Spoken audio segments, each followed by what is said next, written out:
espero también el micrófono se escuche bien. Si no, bueno, me comentan para ver si se puede hacer algo. Bueno, tenemos ahora en la pantalla lo que vamos a estar conociendo, o lo que vamos a entender como la onda electromagnética. ¿De acuerdo?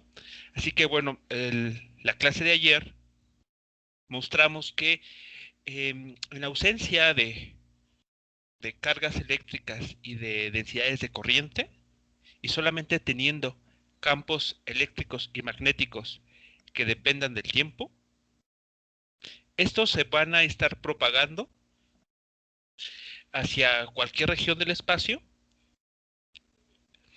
describiendo una perturbación, simplemente lo que llamamos como una onda.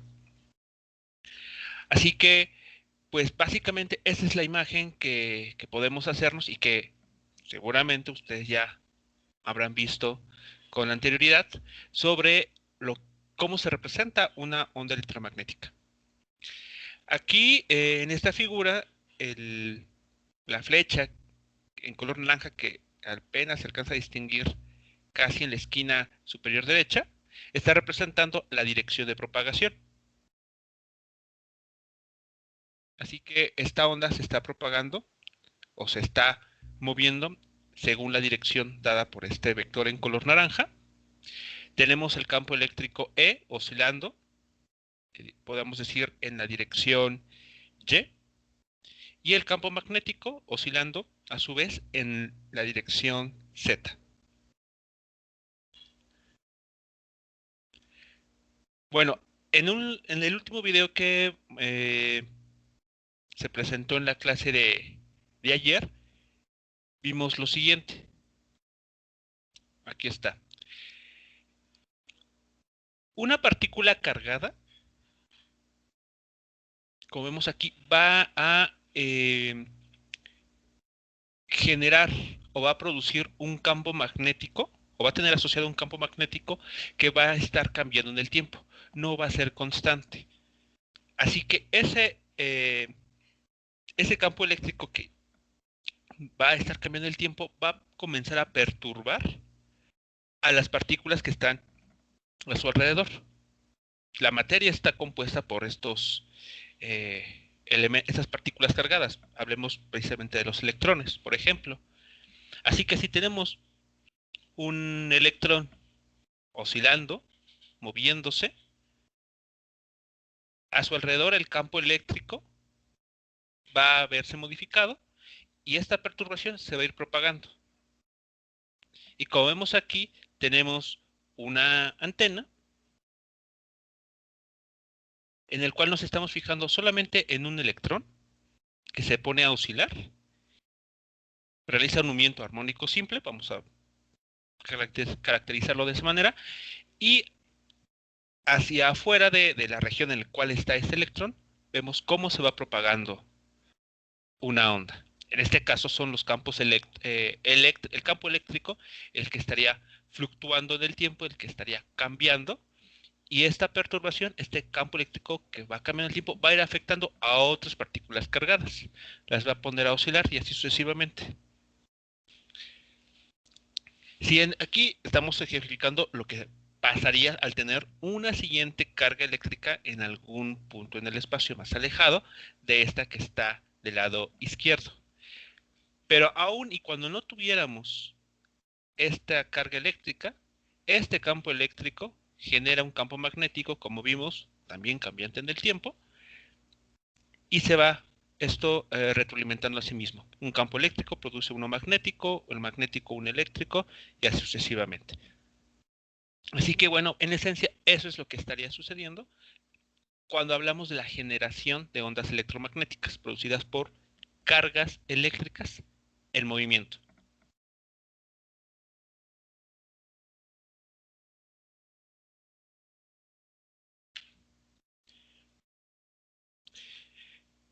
Bien, sobre lo que se comentó en el video y esto último, no sé si habrá surgido alguna pregunta o algún comentario antes de ponernos a hacer algunos cálculos para no perder costumbre.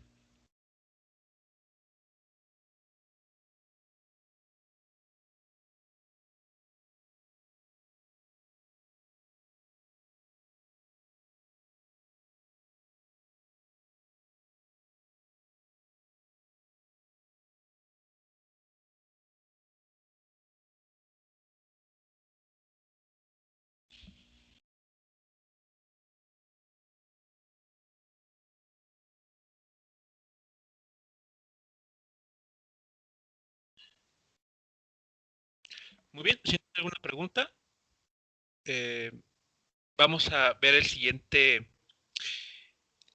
ejemplo que ilustra a nivel de cuentas, a nivel de cálculo, cómo vamos a estar trabajando estos campos eléctricos y magnéticos. Bueno, y bueno, también de hecho va a ser un repaso de ondas. Bien, aquí el ejercicio o el ejemplo se titula Determinación de los campos eléctricos y magnéticos en ondas electromagnéticas. Nos dice, suponga que una onda electromagnética de 6 Hz tiene un perfil sinusoidal que se propaga en la dirección Z con el campo eléctrico E en la dirección X y cuya amplitud es de 2 volts por metro. Escribe expresiones vectoriales para los campos eléctricos y magnéticos como funciones de la posición y del tiempo. Es decir, debemos escribir, lo que básicamente nos está pidiendo este problema es que escribamos la ecuación de onda para esta onda electromagnética con las características que nos están proporcionando aquí. La clase de ayer mencionamos que los campos eléctricos y magnéticos van a tener esta forma. Los podemos modelar, los podemos describir a través de un perfil senoidal. Pero ahora no hay que perder de vista esto. Tanto el campo eléctrico como el campo magnético son funciones vectoriales. Y aún así pueden utilizarse para describir ondas. Vamos a decirlo así, ondas vectoriales. Si aquí haciendo un abuso del término. ¿De acuerdo? Así que, como fue en el caso propio de ayer, de esta manera, la expresión que está aquí escrita está siendo empleada para describir un campo eléctrico que se está propagando en el espacio y que está evolucionando en el tiempo, que está avanzando en la dirección X positiva y cuya orientación vectorial, hablando de la dirección del vector, está en la dirección J. ¿Ok? A lo largo del eje Y. Mientras que el campo magnético tendrá esta forma. Vean que están en fase. Eso lo mencionamos en la clase de ayer. Y se puede ver en las figuras que se muestran. Están en fase. Este campo B también se está moviendo hacia la derecha a lo largo del eje X, pero su dirección, en cómo está orientado este vector, es a lo largo del eje Z. Así que, teniendo esto en cuenta, por ejemplo, ¿qué forma tendrá el campo eléctrico E? ¿Cuál será la expresión que cumpla las características que ahí nos están indicando?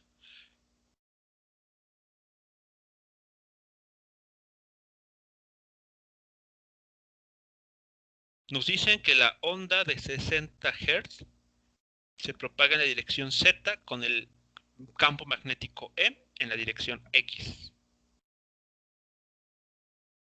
Y tiene una amplitud de 2 volts sobre metro.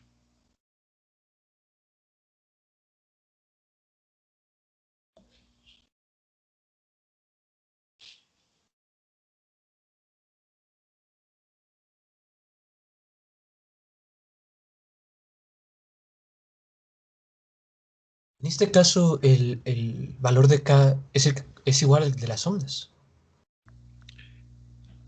¿El valor de K del número de onda? Sí, así es. O Sí, sea, concuerda. Ok.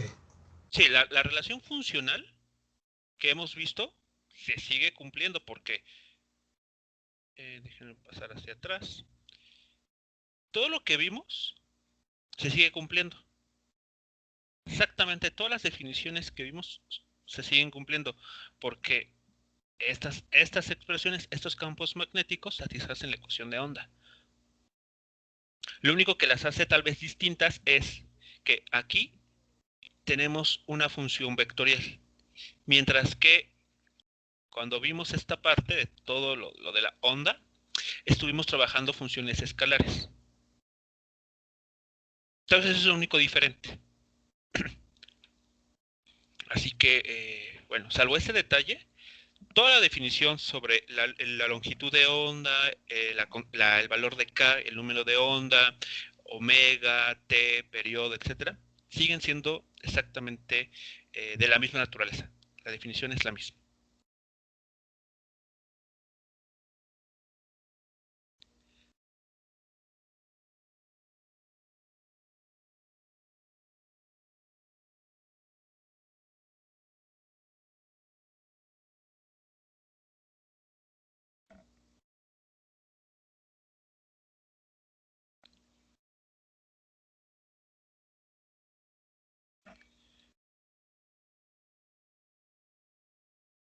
A ver, ¿cómo podremos indicar en una función que la onda electromagnética está viajando a lo largo del eje Z? Es decir, su dirección de propagación es el eje Z, pero el campo eléctrico está oscilando en la dirección X.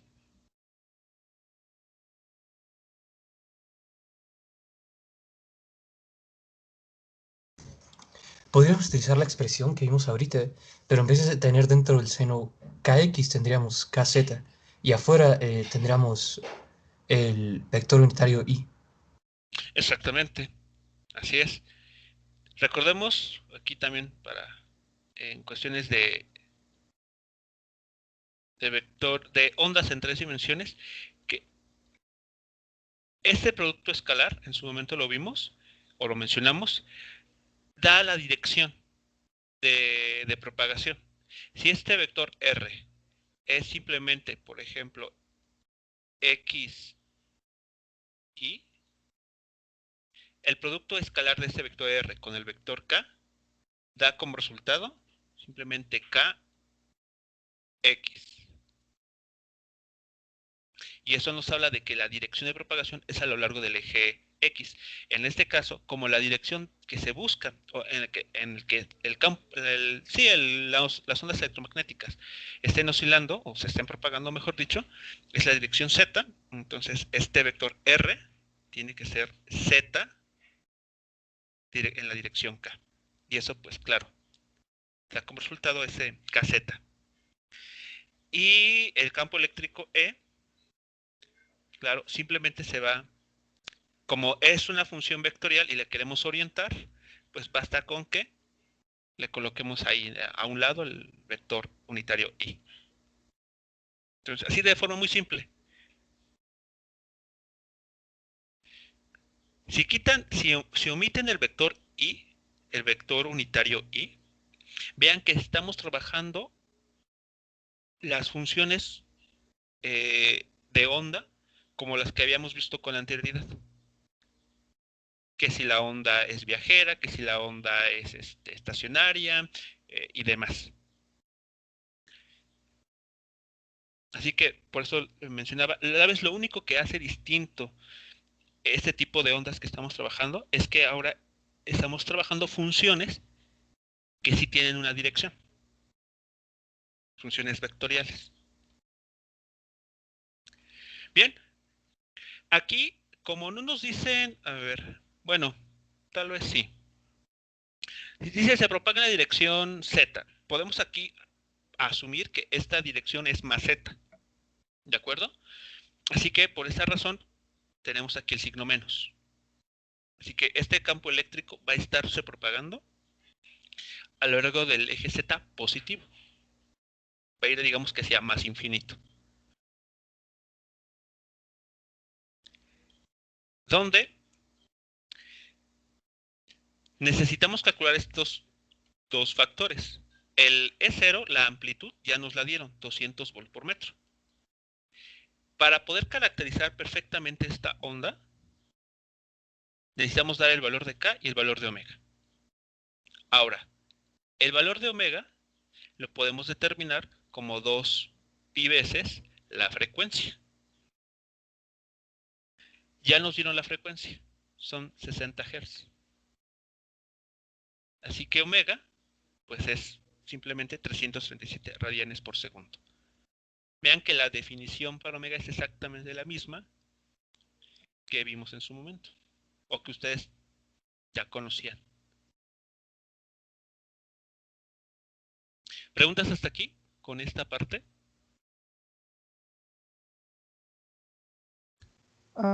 Yo, profesor, no me Sí. queda claro cómo se determinó que el vector unitario era I.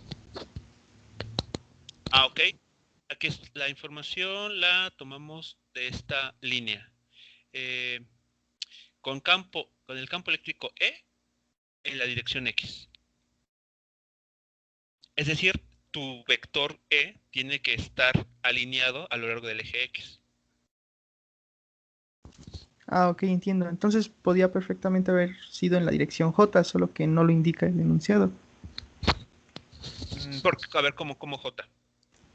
Bueno, o sea, me refiero a que también es posible que el campo, a pesar de que se esté propagando en Z, Ajá, pueda ser con un vector unitario J, ¿no?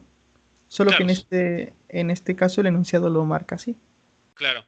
Te pueden haber dicho el campo eléctrico, o sea, lo mismo de la dirección de propagación Z, pero con el campo eléctrico E en la dirección J. Ok, profesor, gracias. ¿Sí, nada? Ok. Claro, aquí también algo que importante a recordar es que la dirección de propagación, la dirección en la que oscila el campo eléctrico y el campo magnético son siempre ortogonales. Así que si hablamos del eje Z, por ejemplo, que nos lo imaginamos hacia arriba, el eje Z, aquí tenemos el eje X y el eje Y, el campo eléctrico E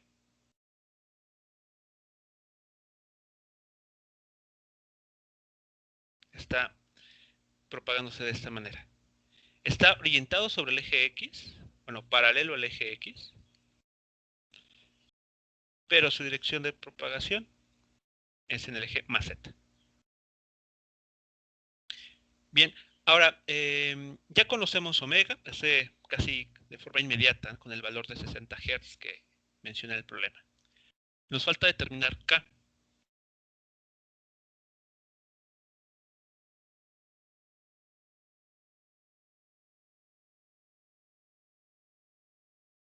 ¿Cómo podremos encontrar el número de onda para este campo eléctrico?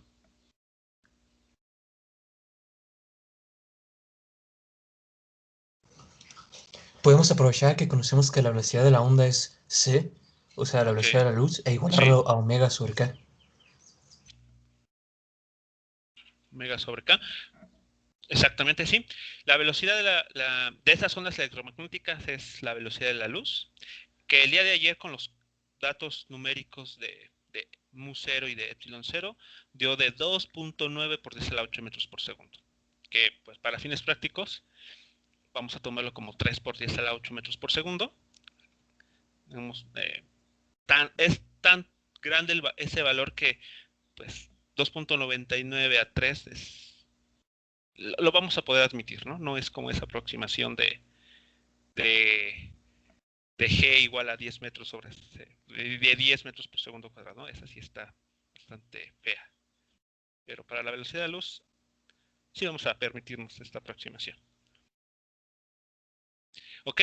Así que, bien, utilizando la ecuación que Torrero menciona, despejamos el valor de K, tenemos ya el valor de omega, así que esto es lo que resulta.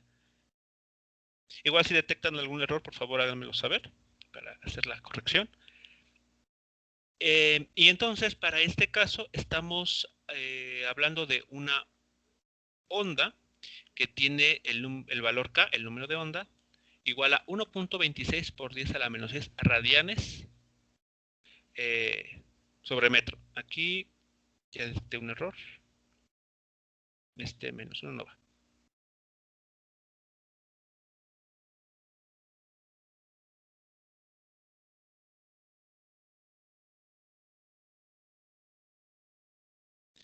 Bien, antes de continuar, ¿Cómo vamos hasta aquí? ¿Van siguiendo la idea? ¿O por ahí alguien ya se nos perdió?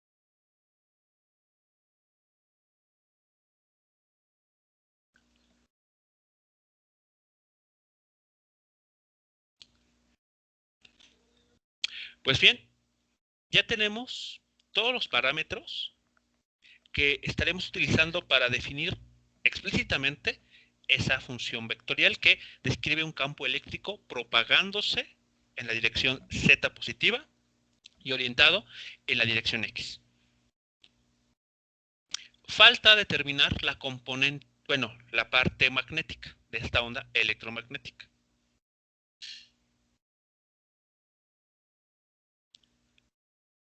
Así que, ¿qué forma tendrá ese otro campo? Esa otra mitad de la onda EM.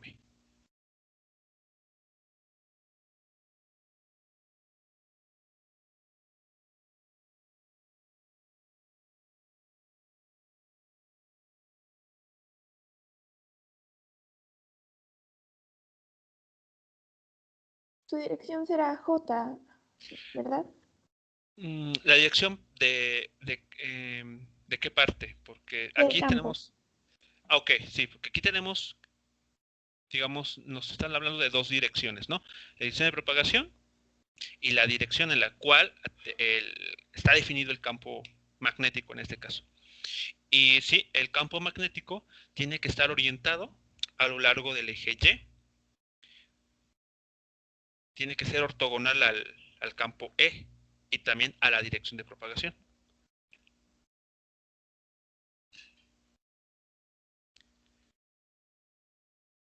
Así que para el campo magnético podemos escribirlo de esta manera. Tenemos aquí el campo magnético que depende tanto de la dirección de propagación z como del tiempo. Escrito, aquí tenemos una función, este término se habla de su amplitud. Aquí está la dirección, j, y la amplitud tiene esta forma. El término constante y la dependencia espacial y temporal. Y como está en fase con el campo eléctrico, estos dos campos así tienen que estar siempre en fase, tenemos aquí el mismo argumento, kz menos omega t. El mismo argumento que el que tenemos aquí arriba para el campo eléctrico. ¿Qué nos falta por determinar ahora? P0, pero podemos conocerlo, perdón, con C, que sería la velocidad, y E0. Exactamente. La clase de ayer mencionamos que uno puede, aplicando la ley de Faraday, podemos mostrar que la relación que existe entre las amplitudes de estos campos es justamente la que se muestra aquí en esa primera línea. E0 es igual a omega sobre k por B0, o recordando que omega sobre k es la velocidad de la onda, que en este caso es la de la luz, C, tenemos esta relación, así que ese B0 ya se calcula de una forma muy, muy directa.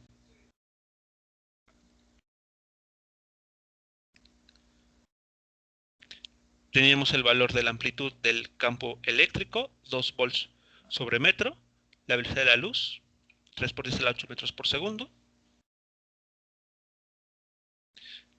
Se opera y tenemos un valor de 6.69 por 10 a la menos 9 teslas.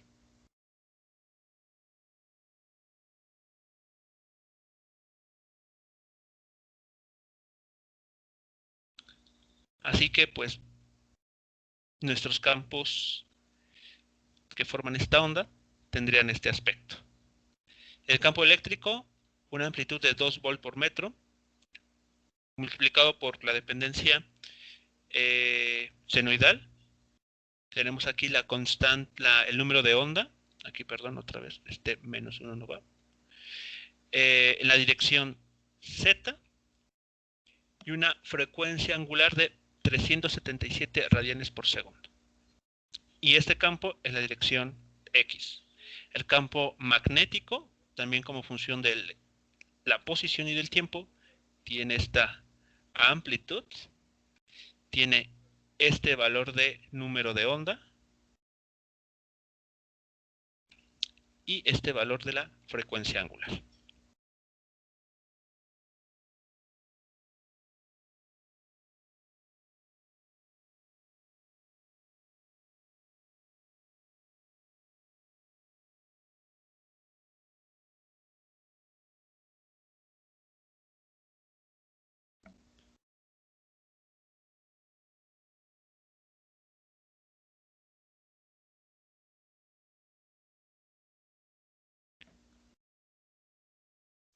¿Hasta aquí alguna pregunta con alguna parte del cálculo?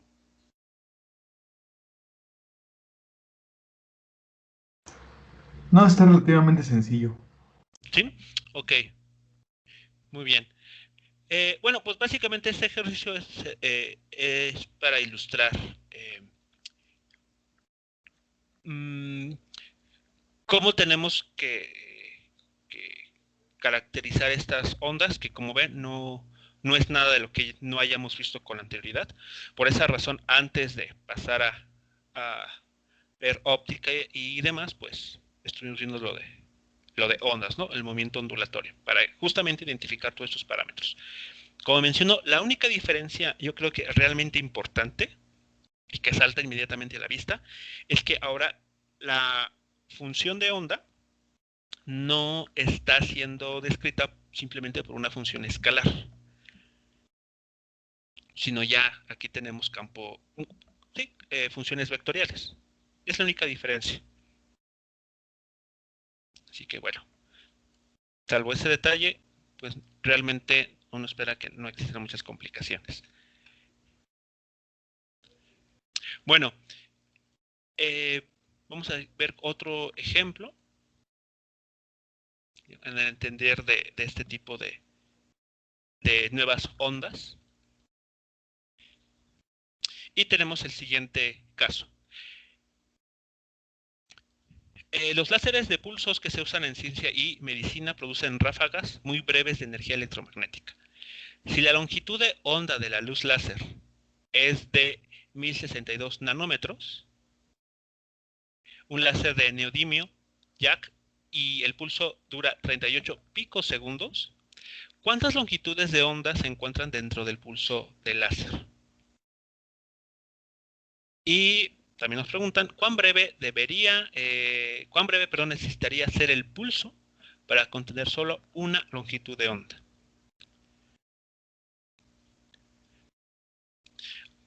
Los láseres son un tipo de radiación electromagnética muy especial, porque a diferencia de la luz que proviene del sol, por ejemplo, la luz de los láseres solamente tienen un valor de longitud de onda. Es decir, cuando hablamos de la luz del sol, tenemos luz blanca, como se le conoce. Esta, tal vez ustedes lo han visto en una famosa portada de álbum de una banda. De Pink Floyd, ¿no? Exactamente. Y que incluso también esta imagen, déjenme ver dónde quedó. Creo que aquí está. Esa imagen se relaciona con Newton, ¿no? Puesto que él también realizó, aparte de todo lo que hizo en mecánica, también se dio el tiempo de realizar estudios en óptica. Y bueno, lo que hizo básicamente es lo que se muestra aquí, pasar un rayo de luz sobre un prisma, y lo que hace el prisma, hablando de la luz visible, es separar esta luz blanca en las longitudes, en distintas longitudes de onda. Cuando hablamos de longitudes de onda, a lo que nos referimos en el argot es a los distintos colores que formarían esta luz blanca. Así que lo que hace, bueno, la luz blanca, la que proviene del Sol, está formada por todas esas longitudes de onda, es decir, por todos esos colores. Tenemos colores que van desde el violeta hasta el rojo. Como ven aquí, tal vez no sé si se alcanza a distinguir en el GIF.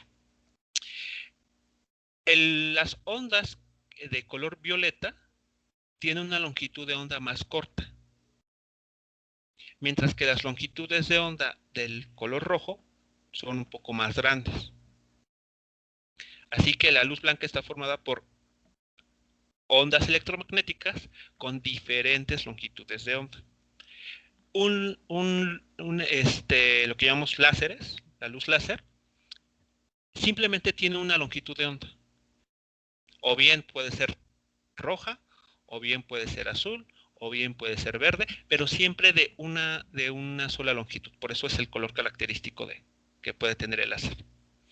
Bien, así que, bueno, en el problema que nos están aquí planteando, estamos asumiendo que el haz que emite este láser es una onda electromagnética, pero que tiene solamente todas las ondas, digamos, que pudiéramos dibujar en un rayo de este láser, todas tienen la misma longitud de onda.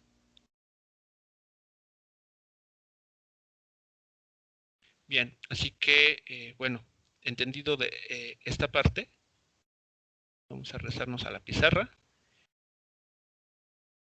¿Ok?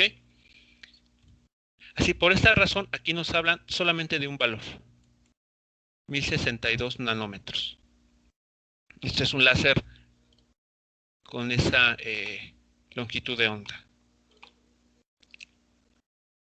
Bueno, ¿qué nos preguntaba? Ok. Ahora, nos preguntan, ¿cuántas longitudes de onda se encuentran dentro del pulso del láser?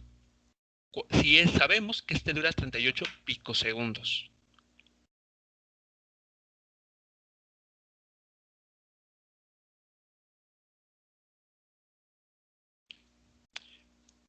Bueno, esta información, ¿no? Sí, lo que se muestra en el problema o en el enunciado es claro, o hay algo que no sea claro para todos.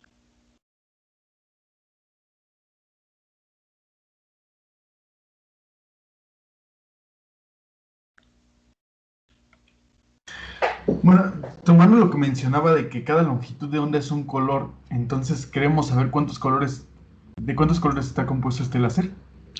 No.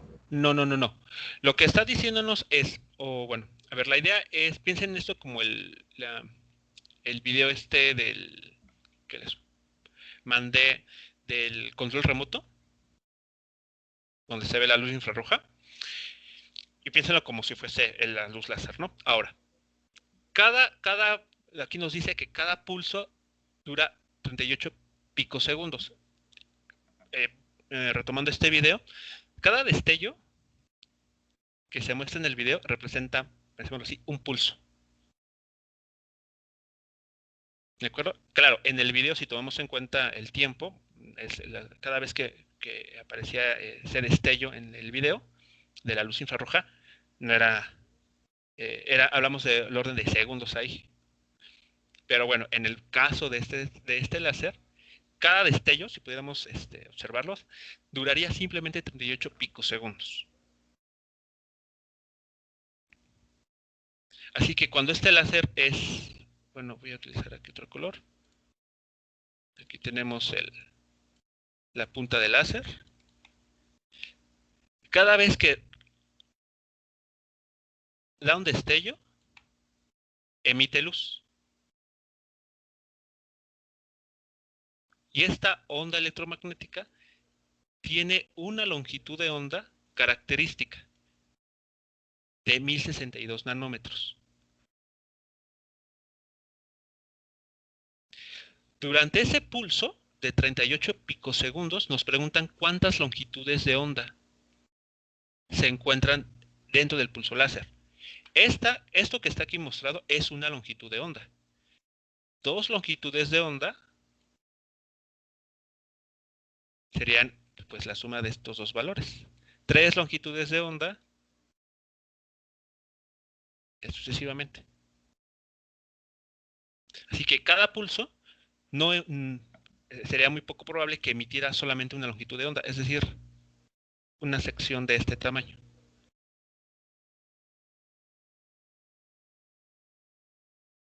¿Sí es claro la idea entonces o aún no? Sí, ya está claro, doctor. Gracias. ¿Sí?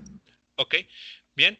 Así que durante ese destello que dura 38 picosegundos, ¿cuántas longitudes de onda son emitidas?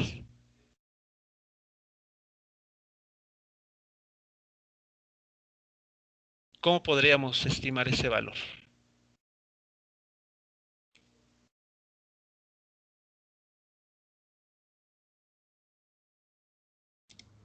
¿Podríamos usar la expresión de velocidad? La de velocidad, ok. ¿De qué manera? A ver. V es igual a d sobre t y despejamos la distancia y luego dividimos esa distancia entre la longitud de onda.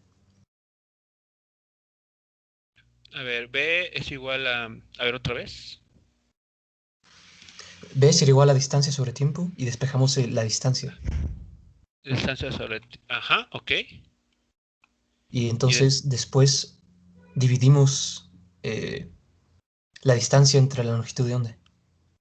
La distancia entre longitud de onda y eso te va a dar una cantidad adimensional. Sí, Ajá. así es. Que esto podríamos pensarlo que es ¿cuántas longitudes de onda caben en esa distancia recorrida? ¿Ok? Muy bien. Sí, se puede hacer de esa manera. Tenemos la duración del pulso. Es decir, que durante esos 38 picosegundos, la luz logró recorrer una cierta distancia. Y después lo único que se puede hacer es comparar esa distancia recorrida con las longitudes de onda que tenemos aquí señaladas.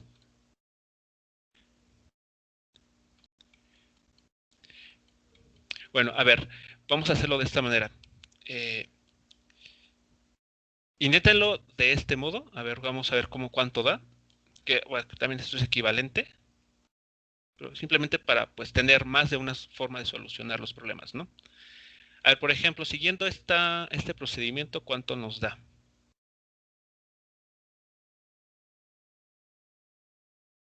Tenemos B, que es la velocidad de la luz. De hecho, aquí la voy a cambiar. C. Tenemos el tiempo, 38 picosegundos. Con esa velocidad y ese tiempo, ¿qué distancia se recorre?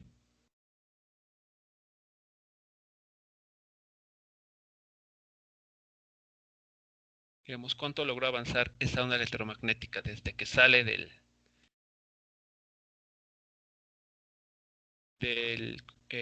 láser, de la punta del láser, hasta que termina dicho pulso y pues la onda deja de, o la luz deja de salir del láser?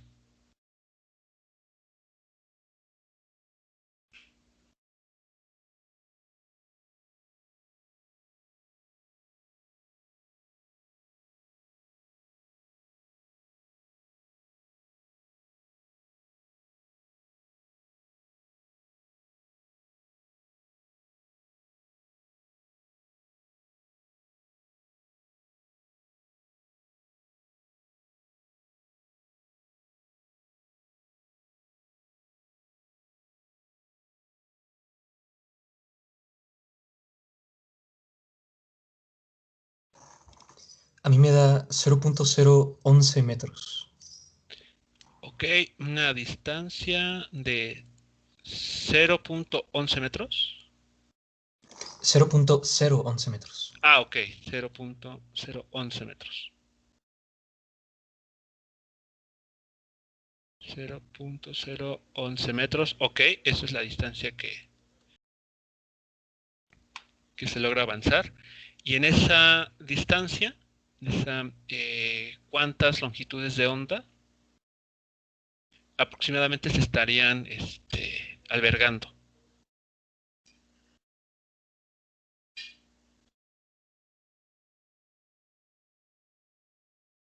Yo obtuve que son 10.734.46. Entonces, 10.734. 10.000, ok, entonces podemos hablar de 10.7. Aquí serían aproximadamente 1.003, Por ¿no? 10 a la 3. 10 a la 3, así, adimensional, porque estamos diciendo cuántas ondas. Ok, entonces aproximadamente casi 11 por 11 por 10 a la 3. Longitudes de onda en ese recorrido. Ok. A ver, bueno. Vamos a comparar con este otro procedimiento. Lo que en este caso yo propongo es tomar en cuenta el periodo escrito de esta manera. Relacionamos el periodo de esta onda y la longitud de onda de este modo. Aquí este T, que es el periodo, sabemos que es longitud de onda entre C. Es otra de las relaciones que vimos en su momento para relacionar velocidad, longitud de onda, frecuencia o periodo de una onda. Así que esa relación también se cumple aquí, puesto que seguimos tratando de ondas. Así que esta A, 10.734. Y es justamente la misma que tenemos aquí, ¿no? Así que de esa manera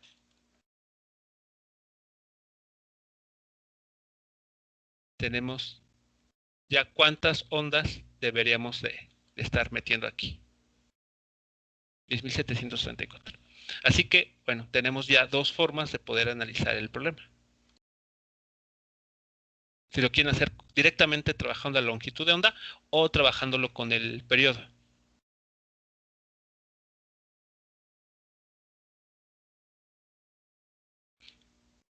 Digamos, lo que ustedes hicieron aquí fue decir, en ese recorrido, en esa distancia que logra avanzar la luz, ¿cuántas longitudes de onda caben? Y lo que se hizo aquí fue comparar esos 38 picosegundos, ¿a cuántos periodos equivale? Y pues tendría que ser exactamente el mismo, ¿no?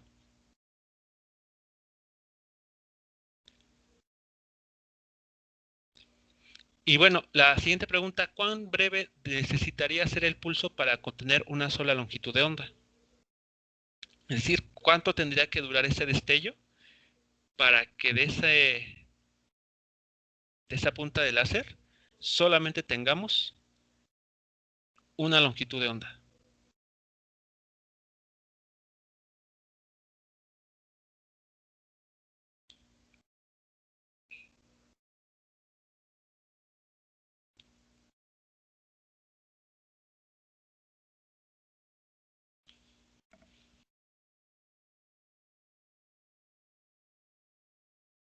Pues básicamente de la misma ecuación que tenemos ahí abajo del tiempo, Ajá. podríamos sustituirla directo, nada más que A podríamos suponer que es 1 para saber cuánto sería el tiempo de una Exactamente. escuela. Sí, exactamente. También sería hacerlo de esa manera. Solamente queremos que el tiempo que dure ese pulso sea igual al periodo de esta onda electromagnética. De esa manera aseguramos que lo que se emita es simplemente tenga una longitud de onda. Y pues sería de 3.58 por 10 a la menos 15 segundos. Si no mal recuerdo, por 10 a la menos 15 son femto. Es la unidad de femto. Entonces serían 3.58 femtosegundos. Vean, prácticamente 3 órdenes de magnitud menos, de menos 12 de picosegundos a menos 15. O sea, 1000 veces más pequeño tendría que ser ese destello. Bueno, tendría que ser la duración de ese destello para intentar asegurar que lo que se está emitiendo simplemente es lo equivalente a tener una longitud de onda, un espaciamiento de una longitud de onda.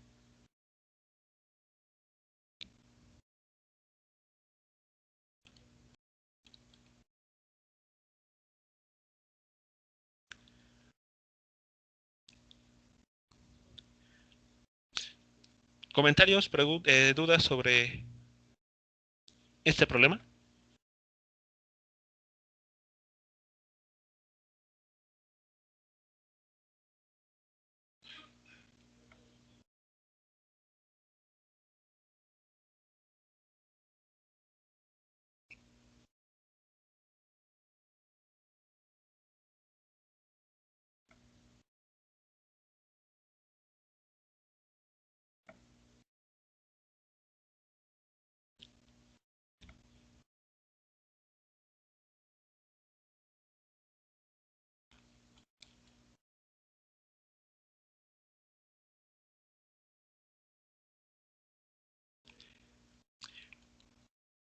Bien, pues en lo que fue la clase de ayer e incluso en el video que les compartí también el día de ayer sobre la radiación ultravioleta, se está hablando del llamado espectro electromagnético. Entonces, bueno, es momento tal vez de repasarlo, por si tal vez no todos lo conocen. El espectro, lo que llamamos como espectro electromagnético, no es otra cosa más que la colección de todas las longitudes de onda que se pueden encontrar. Vamos a la pizarra anterior. Que se pueden encontrar cuando estos campos eléctricos y magnéticos están oscilando. Es decir, voy a regresarme a la siguiente animación para indicar esto. A ver. Listo. Esta onda electromagnética tiene un valor de longitud de onda. ¿De acuerdo? Ahora, cuando hablamos de la radiación electromagnética, realmente lo que se está diciendo implícitamente es que esta radiación de campos producida por campos eléctricos y magnéticos oscilantes pueden tener distintos valores de longitud de onda. Habrá algunas más largas, unas más cortas, pero todas ellas pueden que nos lleguen, ¿no? Así que cada una de estas ondas electromagnéticas caracterizadas por esta longitud de onda o equivalente o su frecuencia, ¿de acuerdo? Podemos caracterizarlas por la longitud de onda o su frecuencia. Lo único que las relaciona es el parámetro C, la velocidad de la luz. Cada una de ellas tiene sus características que las hacen más o menos peligrosas en el sentido de que al interactuar con la materia pueden generar en esta algunas modificaciones, algunos cambios. Estas ondas, toda esta colección, repito, es lo que forma el espectro electromagnético.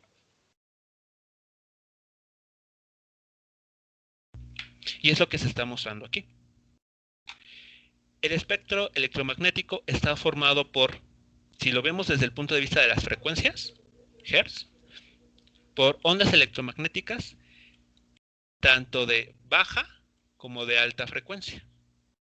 Las de baja frecuencia, como vemos aquí, son esas ondas electromagnéticas cuya longitud de onda es mayor en comparación a las que se denominan de alta frecuencia. Tienen longitudes de onda más pequeñitas. Aquí están más pegadas los picos o valles en comparación a estas otras. En ese sentido, visto desde las ondas de baja frecuencia, tenemos las ondas de radio, las que utilizamos en las telecomunicaciones, por ejemplo, para el celular, para la televisión. Hablamos de gigahertz o megahertz.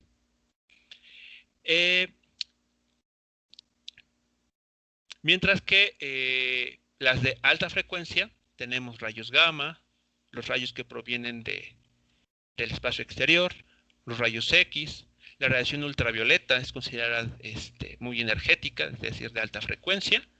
Y en este rango de valores, aquí muy pequeñito, está lo que el día de ayer se estuvo mencionando como el llamado espectro de luz visible. En este pequeño rango de valores es en el que nuestros ojos están capacitados, han evolucionado para poder captar todo el espectro, de todas esas distintas longitudes de onda o frecuencias, solo captamos esta pequeña porción, que va desde el violeta hasta el color rojo. Como vemos aquí, realmente nosotros vemos en un rango muy, muy pequeño. Nuestros ojos están capacitados o evolucionaron para tener la habilidad de captar solamente esta pequeña región de todas ellas. Si fuéramos, tal vez nuestra evolución fuese distinta, tal vez seríamos sensibles a poder ver a simple vista la radiación ultravioleta o a la radiación infrarroja. Por ejemplo, en los últimos 2 videos en el que les envié, el primero, el de ayer, en el que se utilizan filtros para observar el entorno, viendo cómo se vería a través de la radiación ultravioleta, o por ejemplo en el caso del control remoto con la ayuda de un celular, cómo se ve la luz infrarroja.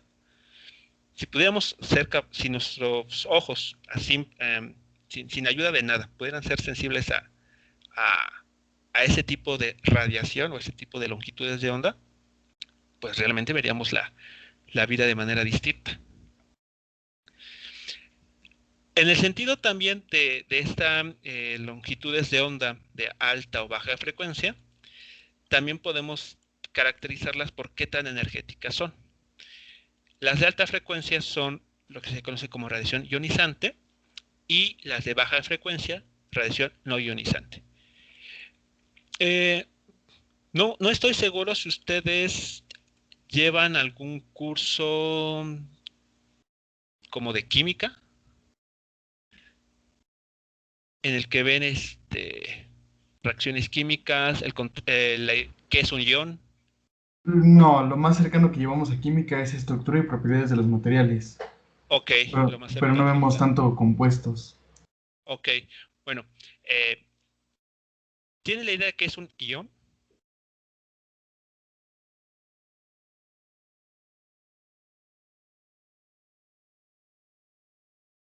Por ejemplo, cuando otra vez se ve algo de electricidad y magnetismo, estas reacciones que meten en una solución con agua y sal para conseguir electricidad. Hay algunos conceptos que surgen ahí como catión, anión. Bueno, si no conocen, no hay problema. Bueno, básicamente podemos decir un ion es simplemente una molécula que ha perdido o ganado electrones.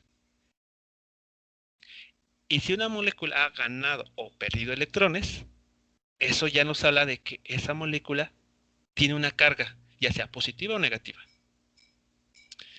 Bueno, lo que se conoce como radiación ionizante, lo que hace es que estas ondas electromagnéticas son tan energéticas que cuando interactúan, por ejemplo, con la materia, son capaces de arrancar electrones, se dice así, vamos a verlo mencionado de esta manera, arrancar electrones de las moléculas. Es decir, les proporciona energía suficiente para que los átomos que forman, los electrones que forman algún átomo o alguna molécula se desprendan de esta y anden libres. Al hacer eso, la molécula que inicialmente tenía carga neutra termina con una carga distinta. Por ejemplo, carga positiva. Entonces, eso ya estamos hablando de un ion.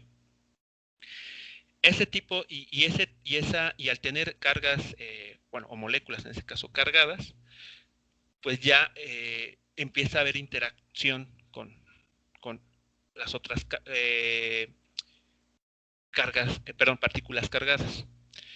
Alguna de las consecuencias que puede existir en ese caso, cuando se producen estos iones, por ejemplo, hablando de biología, se puede afectar el ADN. Y el afectar el ADN se puede traducir en generar cáncer. Así que ese es el peligro con la radiación ionizante, sobre todo con rayos gamma, ¿no? Eso que se genera en las reacciones nucleares. Hablemos, por ejemplo, de las famosas bombas de Hiroshima, ¿no? Y Nagasaki, o incluso ¿cómo se llama? El accidente en Ucrania, ¿no? Chernobyl. La radiación que se emitió en esos lugares era altamente energética, lo cual al interactuar con la vida humana, pues generó problemas de salud, ¿no? Justamente por toda esta capacidad que tienen de arrancar electrones de las células.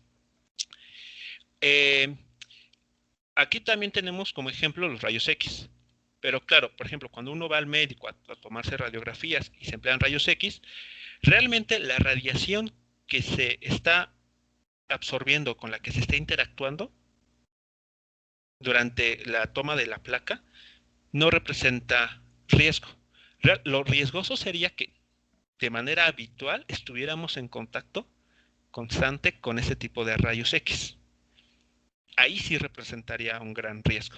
De hecho, cuando los que se dedican a este tipo de fenómenos, la radiación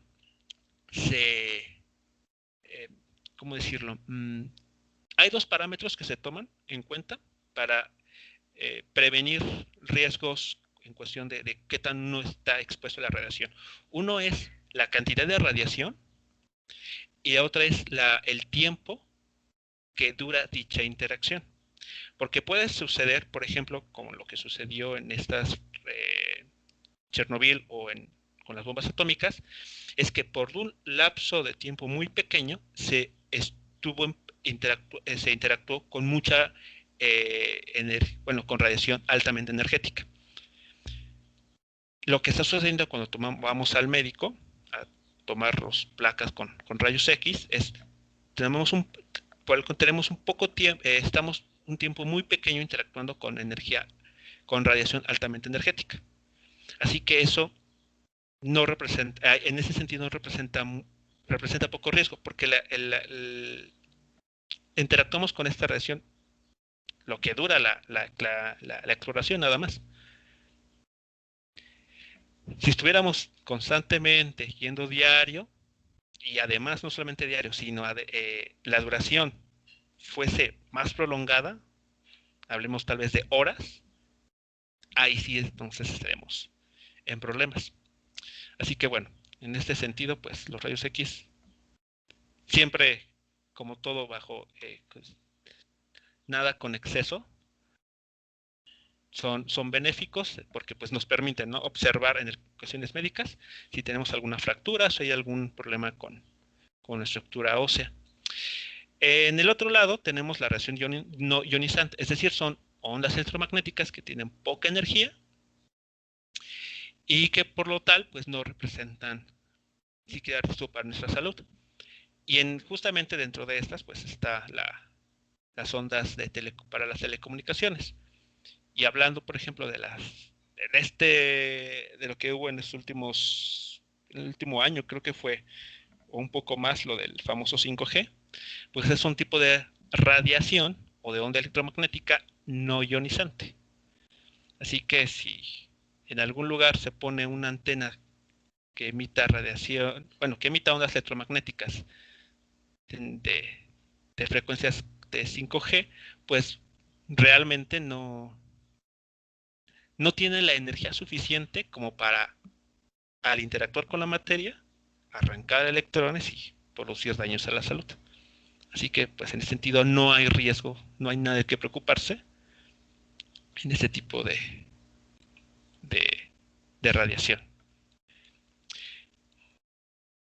Y bueno, lo que mencionaba también la clase de ayer, hablando exclusivamente del espectro visible, realmente nosotros vemos en un intervalo muy pequeñito, que como podemos ver aquí, va de aproximadamente 400 nanómetros a 700 nanómetros. El color que nosotros llamamos violeta tiene una longitud de onda aproximadamente de 400 a 420 nanómetros, y lo que conocemos o nombramos como rojo es una onda electromagnética con una longitud de onda de aproximadamente 700 nanómetros. Ese es el rango que nosotros podemos ver a simple vista sin ayuda de algún dispositivo. Esa es nuestra visión. Solamente 300 nanómetros. Una pregunta o comentario sobre lo que forma el espectro electromagnético.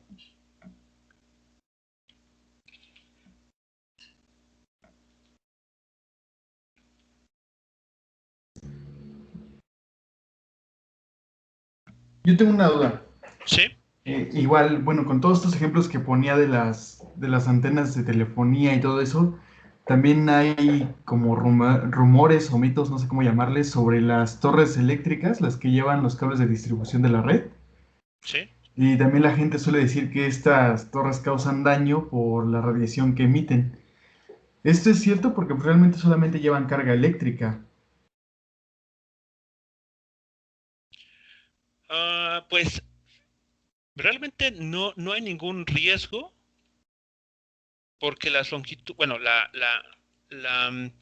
radiación que emiten, porque realmente todo objeto en la naturaleza que nos rodea está emitiendo radiación, la veamos o no.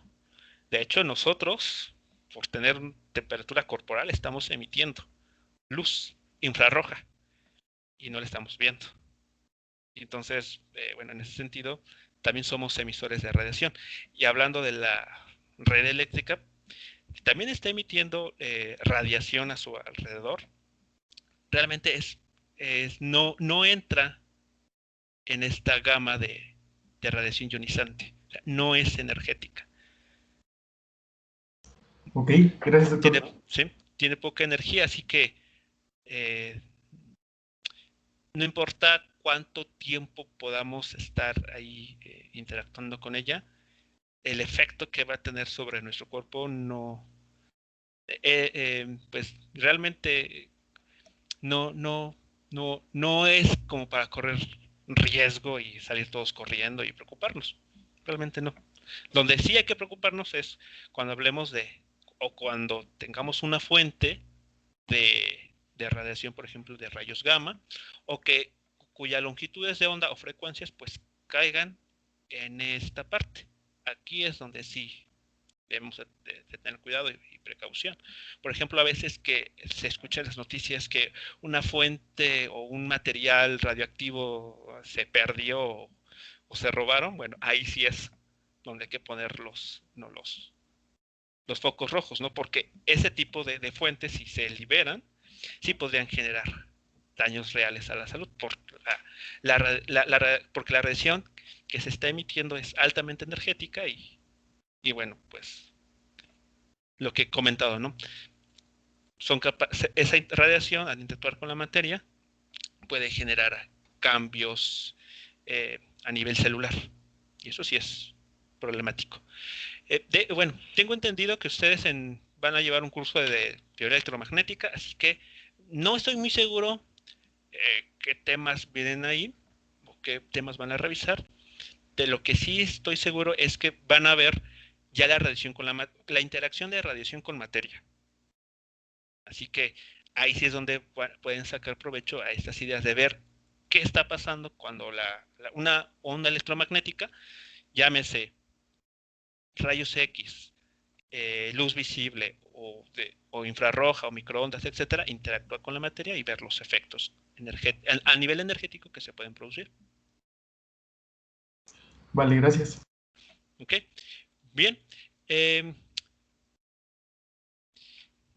Bueno, con esto que acabamos de comentar, sobre todo la parte del espectro de luz visible, podemos hacer la siguiente pregunta. Y de hecho, retomando, no sé si todos tuvieron la oportunidad de ver el video de ayer de la radiación ultravioleta, porque surge la siguiente pregunta. Cuando lo que nosotros vemos, los objetos que nos rodean, es posible porque esos objetos reflejan la luz o la longitud de onda, si nos ponemos un poco más técnicos, la longitud de onda que no son capaces de absorber. Es decir, que si tenemos, un ejemplo, una manzana ahí en la mesa con un color rojo muy, muy brillante y que nos llama la atención,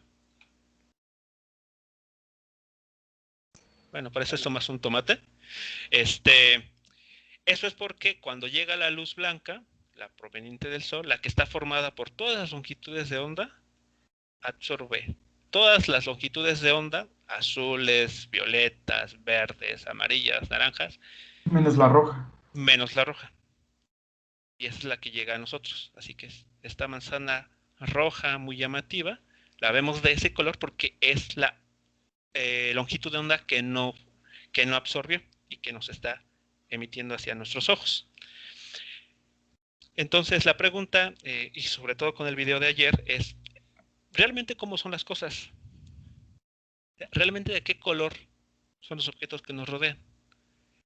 En el video que se muestra de ayer, utilizan filtros de radiación ultravioleta para observar cómo se vería el entorno, nuestro alrededor, si pudiéramos ver en ese tipo de longitud de onda. Y lo que incluso se llega a ver se pueden llegar a notar incluso imperfecciones o manchas en la piel que a simple vista no vemos.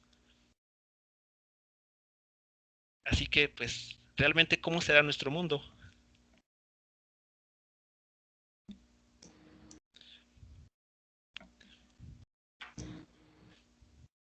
Pues yo tengo entendido que, por ejemplo, los objetos de color negro son, bueno, absorben toda la luz y por eso es que no los vemos, porque realmente no nos están reflejando ninguna longitud de onda. En cambio, los blancos nos reflejan toda la longitud del espectro visible. Así es.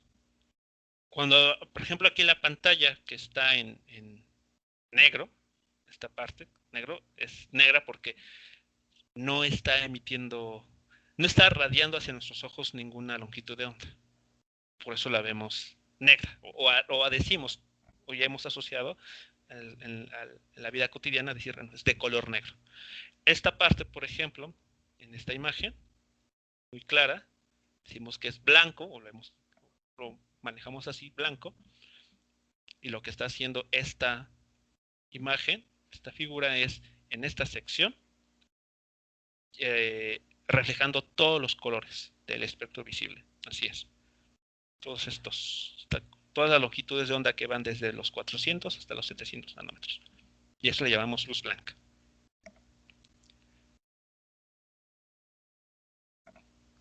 Así que esa frase de todo depende del cristal con que se mire, podemos modificarlo un poquito y decir que todo depende de la longitud de onda con la que se mire o con la que llegue a nuestros ojos. Si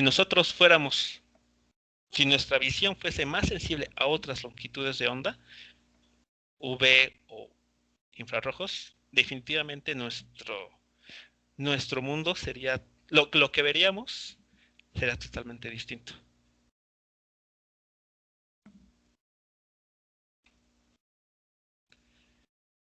Así que pues ahí está algo que puede ser o no filosófico al preguntarnos realmente cómo son las cosas.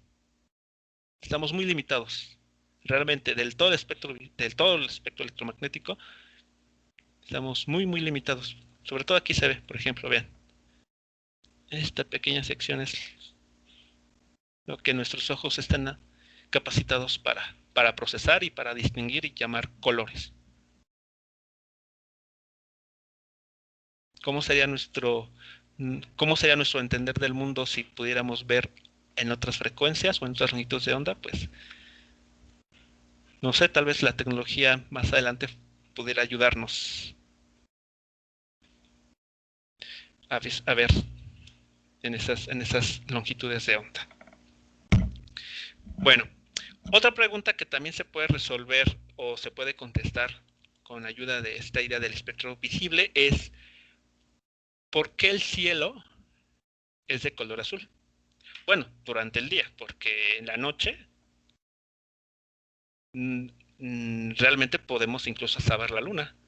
O sea, realmente, pensemos con cuidado, la Tierra está no hay nada que nos separe de lo que llamamos, ¿no?, el espacio exterior. Simplemente una mezcla de gases. Y en la noche es evidente que esos gases básicamente son transparentes, y por esa razón podemos ver que si una estrella, que si la luna, que si alguna constelación y demás. Pero bueno, entonces, ¿qué pasa durante el día, o lo que llamamos día, y que hace que esta capa de gases que nos rodea se vea azul? ¿Alguien sabe algo al respecto?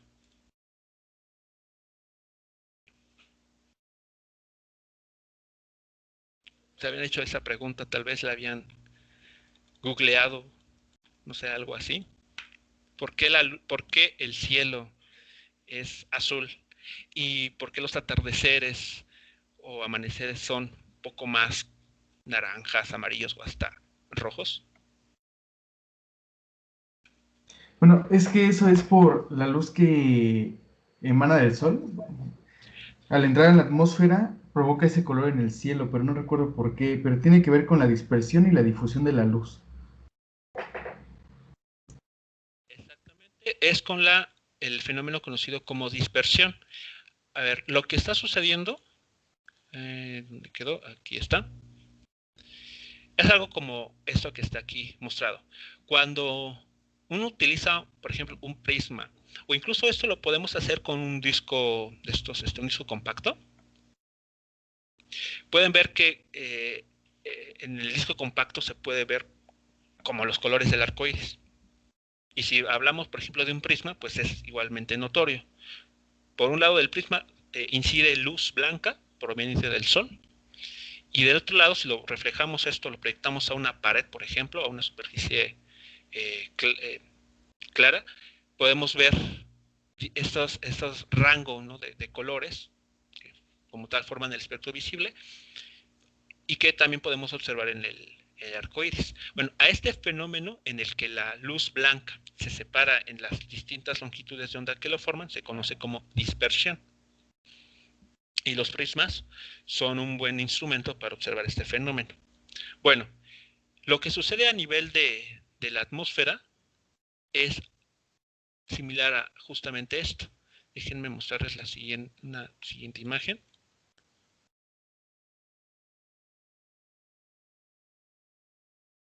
Ok, creo que es esta. Sí. Lo que sucede es la luz que proviene del sol, luz blanca, la combinación de todas estas longitudes de onda, llega a la atmósfera, y en la atmósfera pues tenemos varios gases, ¿no? Hay varias moléculas de varios gases que están ahí mezclados, pero la luz al llegar a estos gases o estos átomos, lo que hacen es interactuar con ellos. Pensemos que es como pelotitas, vamos a utilizar esa analogía como de pelotitas, que chocan unos contra otros, la luz y estos átomos, o moléculas mejor dicho, y lo que resulta es que las longitudes de onda más energéticas, bueno, más cortas, o lo que quiere decir también ondas electromagnéticas más energéticas, se van separando, digamos, van rebotando unas con otras, y así que lo que queda es que en esta parte de la atmósfera, la luz de color violeta y más prominentemente la de color azul, queda ahí dispersada, se separa, Y la que llega a nuestros ojos o la que llega ya a la superficie terrestre, son las longitudes de onda de color rojo al verde.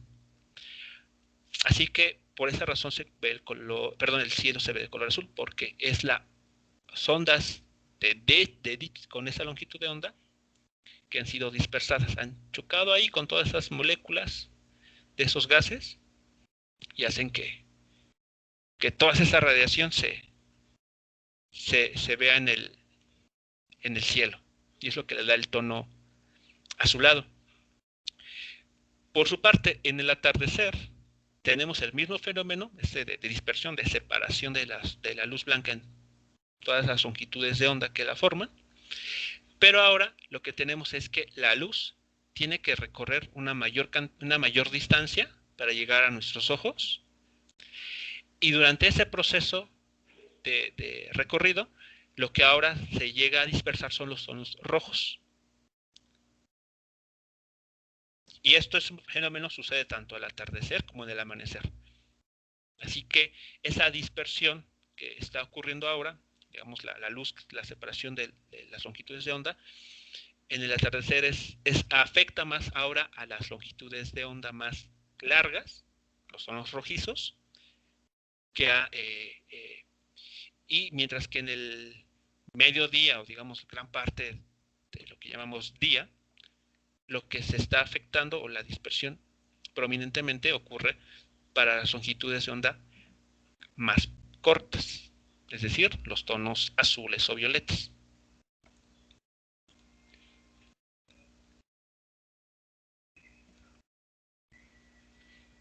Así que bueno, durante lo que llamamos el día, básicamente tenemos el sol justo sobre nosotros, ¿no?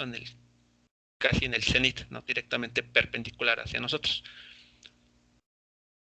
Así que las longitudes de onda que se dispersan son las azules, y en el atardecer o en el amanecer, la posición del sol respecto a nosotros es distinta, ya no está directamente sobre nosotros, así que esta distancia que tiene que recorrer la luz favorece el que sean ahora las longitudes de onda más largas las que se dispersen.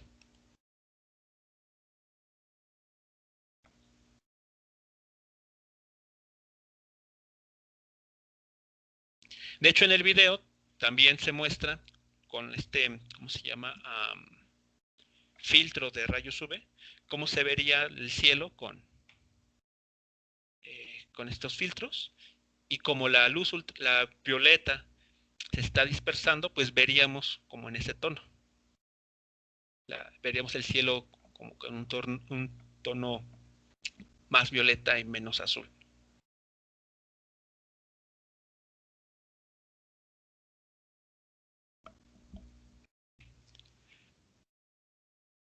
Y bueno, ¿por qué las nubes ahora? Otra pregunta, ¿por qué las nubes son blancas? ¿Y por qué cuando va a llover se notan un poco más? Pues no diremos que negras totalmente como aquí, sino que un tono un poco más gris. El mismo fenómeno. Cuando sabemos que las nubes es agua evaporada, y las moléculas de este gas, en comparación a la longitud de onda de la luz que las irradia, es mayor, son moléculas más grandes, así que lo que hacen es dispersar toda la luz, desde los tonos rojos hasta los tonos azules y violetas. Así que al dispersar todos estos colores o longitudes de onda, que digamos que es lo exactamente equivalente, pues vemos las nubes de color blanco, están dispersando toda la luz. Cuando empiezan empezamos a pronosticar lluvia, lo que está sucediendo es que las nubes las nubes se comienzan a ser más densas, y por lo tanto comienzan a dispersar menos la luz. Casi empiezan como que a absorber más la luz, y por lo tanto como que el tono de la nube se hace un poco más oscura, ¿no? Con tonos grises. no exactamente negro, así exactamente como aquí, sino que se vuelven un poco más oscuras. Así que todos esos fenómenos pues explican de cómo interactúa las longitudes de onda hablando del espectro visible, con la materia, con los átomos y moléculas que nos forman.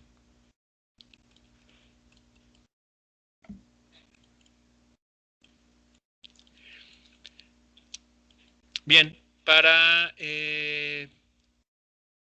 terminar esta parte,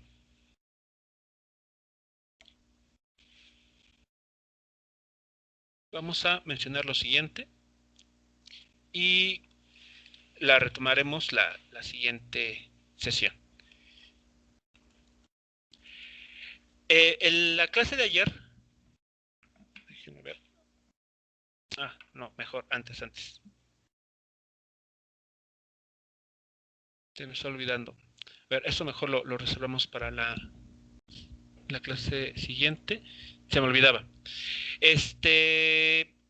Igual ayer en los últimos minutos surgió una pregunta sobre las ondas. Voy a aprovechar ese tiempo para hablar de esta parte. A ver, ese es un problema que no sé si forma parte de los ejercicios del tema de movimiento ondulatorio, que ustedes tienen que estar practicando. Bueno, tenemos una onda sinusoidal transversal con una longitud de onda de 20 centímetros que se está propagando a lo largo del eje X. Nos dicen que el desplazamiento de esta onda, o que está descrito por esta onda, a través de esa cuerda, está representado en este gráfico, y nos dicen que en este gráfico el YS vale 4 centímetros, así que la altura de la onda es de 4 centímetros. Nos dicen, bueno, a ver, ¿qué más aquí? Nos pide determinar la velocidad de la onda en el inciso G, y en el inciso H la velocidad transversal de una partícula en la posición X igual a 0 cuando t vale 5 segundos. Ok, este problema es simplemente para tener un poco de contexto, pero lo que realmente me importa por comentarles es lo siguiente, y que esto va a responder, espero, la pregunta que Torrero hacía en la clase de ayer. Sabemos que la ecuación de onda tiene esta estructura. Es una función que depende tanto de la posición como del tiempo. Esta X o este término, en su momento lo mencionamos como una nueva fase que debemos de tomar en cuenta. Este KX de lo que nos habla es de cada una de las partículas que forman, por ejemplo, la cuerda. Así que dependiendo de qué X tomemos en cuenta, es como si nos estuviéramos fijando en alguna de estas pelotitas, algunos de estos puntos. Si, por ejemplo, X es igual a 0, pues nos estaremos fijando en lo que sucede con esta pelotita en X igual a 0. Si X vale X1, pensemos, estaríamos hablando, por ejemplo, de esta segunda pelotita, la que está en color azul. Bueno, si lo pensamos de esa manera, entonces, cuando fijamos esta X a algún valor, X0, X1, etcétera, es como si ese término lo pudiéramos hacer realmente constante.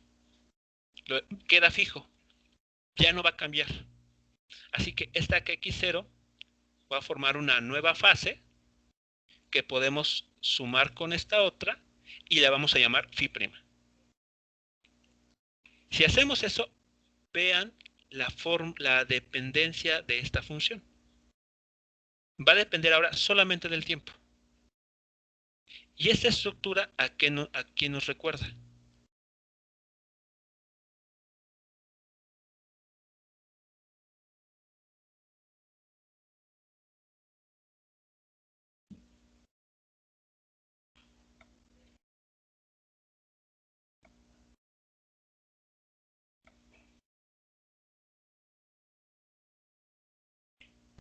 Sería el movimiento armónico simple, ¿no?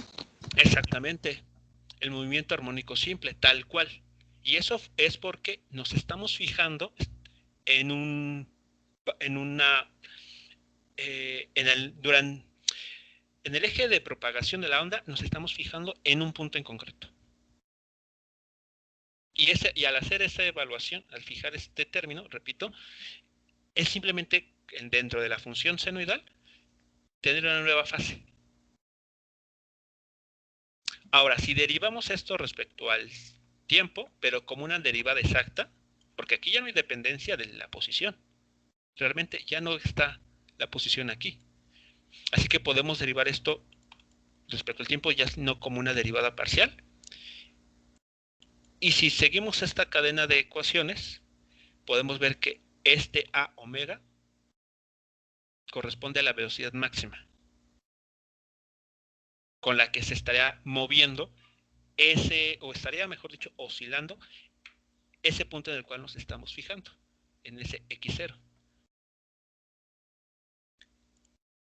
Así que con esta expresión estamos encontrando una nueva cantidad que tiene unidades de velocidad. Así que la expresión esta nos está dando la velocidad de un movimiento armónico simple.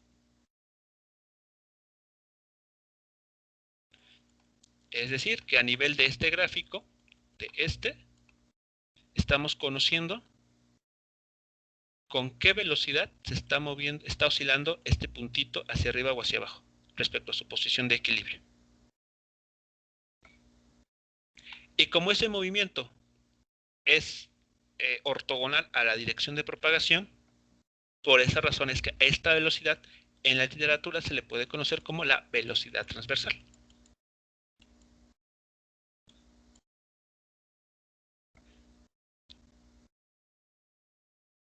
Y si comparamos, la velocidad de la onda se va a encontrar como omega sobre k,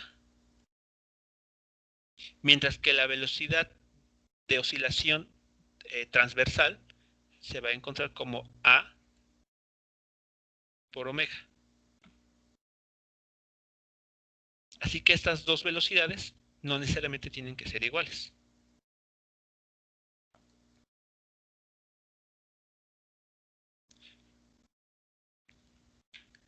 La primera, recordemos, es la velocidad con la que se está propagando la onda en alguna dirección sobre el eje de propagación.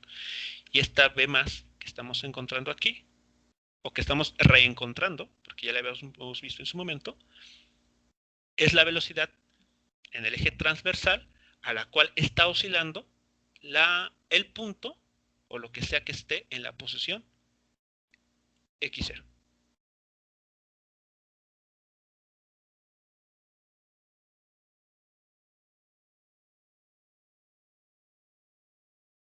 No sé si esto ya contesta la duda.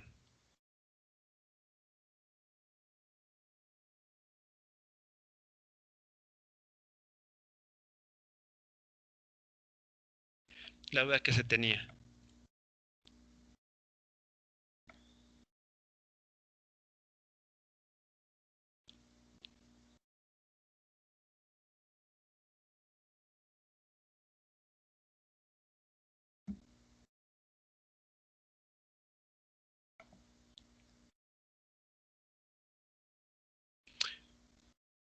Bien, pues damos por terminada nuestra sesión de este día. El día viernes vamos a ver este otro tema, el llamado vector de Poynting.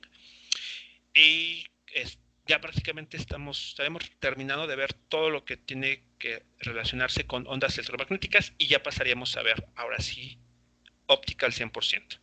Así que bueno, tal vez óptica lo estaremos comenzando la siguiente semana. Y relacionado con este tema, pues ya tendrán una siguiente actividad audiovisual que tendrán que entregar si así lo desean.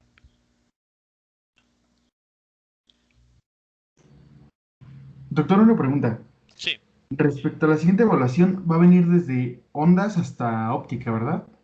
Sí, todo lo que vimos desde ondas hasta lo último que vemos de óptica. Ok, ¿y la actividad audiovisual la va a poner ahorita o después? No, una vez que veamos esto el viernes, de la energía de una onda electromagnética. Perfecto, gracias. Sí, de nada. Hasta luego, profe. Excelente día, hasta luego. Buen día, hasta luego. Hasta luego.